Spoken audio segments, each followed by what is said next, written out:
De retour sur le plateau de 72 Sports avec Philippe Leboucher. Bonsoir. Bonsoir. Organisateur du Cross International Le Maine Libre à Sarthe, l'un des plus grands événements sportifs en Sarthe et en ce qui concerne la course à pied, même au niveau national, voire international. Oui, on est reconnu effectivement dans les plus grands crosses nationaux. Donc c'est la 57e édition, c'est le plus vieux cross français de cette importance. Et puis au niveau international, effectivement, il y a une renommée maintenant qui dépasse nos frontières. Vous êtes à moins d'une semaine maintenant de ce grand événement, de ce grand week-end de sport. Beaucoup de boulot là, j'imagine, dans les derniers jours.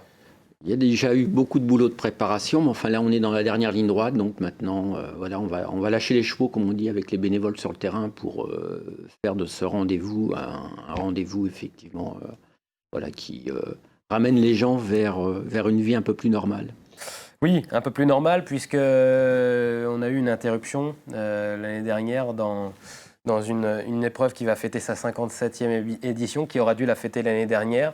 Malheureusement, cette édition a été annulée pour les raisons qu'on connaît évidemment liées au Covid-19. C'était un coup d'arrêt dans le cross ? Oui, parce qu'on avait préparé les choses en essayant de tenir compte, bien sûr, des mesures qui nous étaient imposées, donc avec des jauges qui nous étaient imposées, avec un nombre limité de public. Donc on avait tout fait, on avait le feu vert de la préfecture jusqu'à l'annonce par le président, effectivement, d'un nouveau confinement. Bon, avec le recul, je pense que c'est une mesure tout à fait justifiée. Mais c'était un gros coup d'arrêt pour les bénévoles, effectivement, une grosse frustration de ne pas pouvoir organiser cette édition à laquelle ils sont très attachés. Celle-ci aura bien lieu, et pour le plus grand plaisir de vous et des bénévoles aussi, j'imagine. Il y a une attente importante des bénévoles. Il y a beaucoup d'organisations qui redémarrent aujourd'hui en constatant une déperdition quand même importante, notamment chez les bénévoles. Nous, on ne constate pas cette chose-là. On a même plus de bénévoles qu'en 2019 au moment où l'édition s'est arrêtée. Donc voilà, ils n'ont qu'une hâte, c'est de retrouver leur marque, de retrouver les athlètes sur le terrain. Et c'est inversement également une attente des athlètes qui ont une relation toute particulière avec les bénévoles. On va regarder justement le programme qui vous attend et qui commence ce mercredi avec les courses pour les collégiens.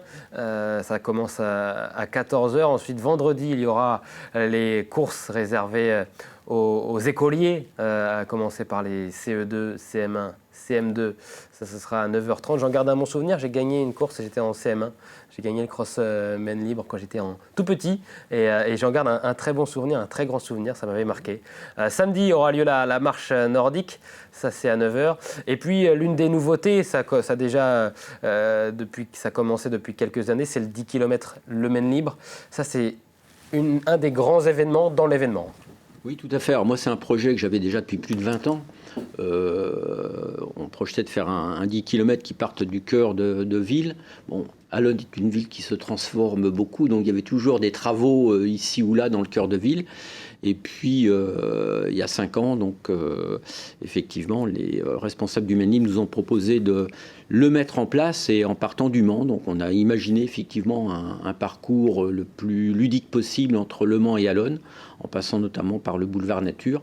Et donc, c'est un parcours plutôt sympathique et qui attire effectivement une foule de spécialistes et de non-spécialistes. Voilà, donc c'est un grand rendez-vous populaire.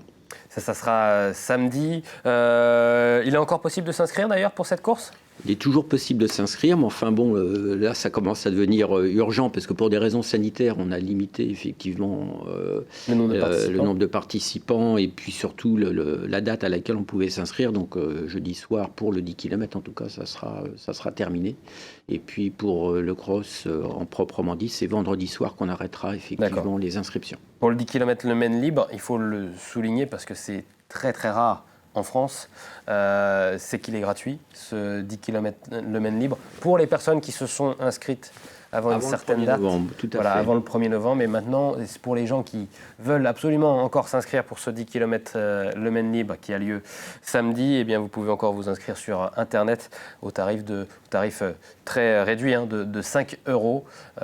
Donc gratuit, c'est quand même à la base avant le 1er novembre. C'est un geste fort. C'est une des seules organisations à notre connaissance, effectivement, en France, d'un 10 km gratuit. Donc, voilà.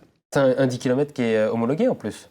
Alors, pour des raisons techniques, on ne l'a pas fait homologuer parce qu'on souhaitait avoir un départ qui corresponde un petit peu à nos souhaits. Donc, tous les ans, depuis la première édition, on a changé de départ. Là, je pense qu'on est sur un départ qui va être validé. On va donc, je pense, maintenant pouvoir effectivement homologuer ce parcours et qui puisse être éventuellement labellisé. On le disait justement, et on va voir la suite du programme, puisque cette semaine de sport ne s'arrête pas au samedi et au 10 km Le Maine Libre, puisqu'il y a le dimanche, et ça c'est le gros du gros, si je puis dire, avec un cross dès 9h30 qui est réservé aux non-licenciés. Il n'y a pas que le 10 km qu'on peut faire si on est licencié, il y a aussi le cross non-licencié. Oui, alors ce sont le dimanche matin des épreuves qu'on appelle solidaires, c'est-à-dire que la participation est notamment tournée vers les associations handicap qu'on aide au travers du cross. Donc possibilité pour des non-licenciés, mais aussi pour des licenciés, de pouvoir participer. Alors il y a un cross court, il y a un cross un peu plus long qui passe par le centre archéologique d'Allonnes. Et puis, il y a aussi ce fameux rendez-vous du bol d'herbe, des familles. Et là, il y aura la présence de plusieurs associations tournées vers le handicap qui seront présentes. Donc, c'est un moment aussi important pour nous. On essaye de mettre de l'éclairage aussi et du contenu dans cette manifestation. Et puis ensuite, l'après-midi, le cross pour les licenciés avec plusieurs catégories jeunes, ça sera dès 12h15. Ensuite, la course dames avec 5740 mètres prévus, et ça sera à 14h. Ça, c'est l'une des grandes épreuves aussi du cross international Le Maine Libre. Et cette année, l'épreuve va être particulièrement relevée puisqu'on aura 2 championnes du monde au départ. Il y aura également 2 autres africaines qui seront présentes et qui ont figuré déjà sur des podiums mondiaux. Donc c'est déjà du top niveau. Et puis on aura 7 des 10 meilleures françaises classées hier à Montauban lors des championnats de France qui seront également présentes, avec à leur tête bien sûr Sophie Duhart qui est une habituée d'Allonnes, qui a un titre de championne d'Europe à son actif. Mais avec aussi des petites jeunes là, qui poussent, qui ont les dents longues. Et donc la sélection française se complétera également dimanche au travers de cette épreuve femmes. Voilà, on voit l'édition 2019 justement pour les femmes. Et puis c'est à 15h, ça sera la course des grands, des grands. Parce que je sais qu'il y a la balade des minots à 14h30 après la course femmes, la course des poussins à 14h40, et puis ensuite on retrouve les grands, justement, les as hommes, avec le 9000 mètres.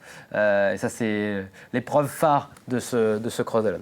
Oui, c'est un petit peu l'apothéose d'une grande semaine de cross-country. Et c'est une épreuve très attendue. Ces dernières années, on a quand même eu des concurrents de valeur mondiale.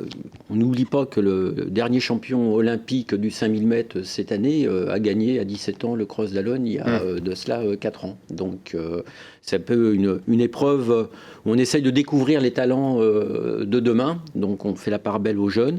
Et puis, là, il y aura effectivement des athlètes internationaux. Là, on voit Chelimo qui malheureusement s'est blessé ce week-end et qui va être remplacé par un autre athlète ougandais qui l'a battu d'ailleurs lors des championnats nationaux. Donc on ne va pas diminuer la valeur du rendez-vous. Et puis une forte délégation française emmenée par un Jimmy Gressier qui a soif de victoire et qui s'est préparé en conséquence pour faire honneur à son statut Il est champion de France là, de cross-court Ouais. hier, mais on aura également la présence de Yann Schrubb qui a remporté le titre de champion de France sur le cross long hier également à Montauban. Jimmy Gressier qu'on voyait justement à l'image il y a quelques instants sur les images 2019 proposées par Amoun Chamsoudine. Ça va être la tête d'affiche, vraiment, Jimmy Gressier, qui est très connu dans le monde de la course à pied en France. Oui, c'est un jeune qui faisait du foot, hein. Il est issu du même quartier que Franck Ribéry, voilà, qui avait vraiment des disponibilités pour faire du foot. Et puis ils l'ont découvert au travers d'une course voilà, où il a montré tout son talent. Il a été bien entouré aussi par des éducateurs, entraîneurs, qui seront d'ailleurs présents ce week-end à Allonnes. Puis c'est un garçon qui fait qui fait le show, qui fait le spectacle, ça plaît au public. Hier, il a franchi la ligne d'arrivée en sautant par-dessus, là. Oui. J'allais dire, voilà, le ruban de la femme. Et ça, c'est tout Jimmy. C'est un garçon, c'est pas de la forfanterie, c'est vraiment un garçon qui veut faire plaisir au public, quoi. Donc j'encourage tout le monde vraiment à être au bord du terrain là pour l'encourager. Ouais. Il aime ça aussi parce qu'on a un parcours où le public est très très proche des coureurs, et quand ils montent la côte d'Allonnes, ils ont l'impression de monter l'Alpe d'Huez. L'Alpe d'Huez, évidemment, lors du Tour de France. Ça, c'est évidemment un événement à ne pas manquer. Si vous êtes sartois, si vous êtes manceau, n'hésitez pas à aller regarder au niveau des spectateurs le cross, le Maine libre, Allonnes. C'est vraiment impressionnant, et puis il y a une très belle ambiance à partager sur place. 57e édition, ça c'est quand même assez exceptionnel. Première édition en 1965, un événement donc présent depuis de nombreuses années. Qu'est-ce qui a changé depuis ? Moi d'abord, parce qu'en 65 j'avais effectivement des années en moins. Non, il y a eu l'internationalisation, il y a eu une certaine professionnalisation aussi de l'événement, toujours avec les bénévoles. C'est-à-dire que c'est quand même toujours les bénévoles qui préparent le terrain, ça c'est quand même très important. Et puis, j'allais dire, un succès qui nous a aussi, je ne veux pas dire dépassé, mais enfin ce sont les athlètes qui ont amené d'autres athlètes. Donc aujourd'hui, on se trouve avec une édition, comme vous l'avez dit, qui est reconnue nationalement, mais aussi à l'international. Merci beaucoup Philippe Leboucher d'être venu sur le plateau de 72 Sports sur LMTV Sarthe pour nous parler Merci pour votre invitation. Pour nous parler de ce cross international Le Maine libre Allonnes Sarthe qui aura lieu samedi et dimanche. N'hésitez pas à vous rendre sur place pour aller voir tous ces athlètes. Merci à toutes et à tous d'avoir suivi cette émission. On se retrouve lundi prochain pour un nouveau 72 Sports. Salut.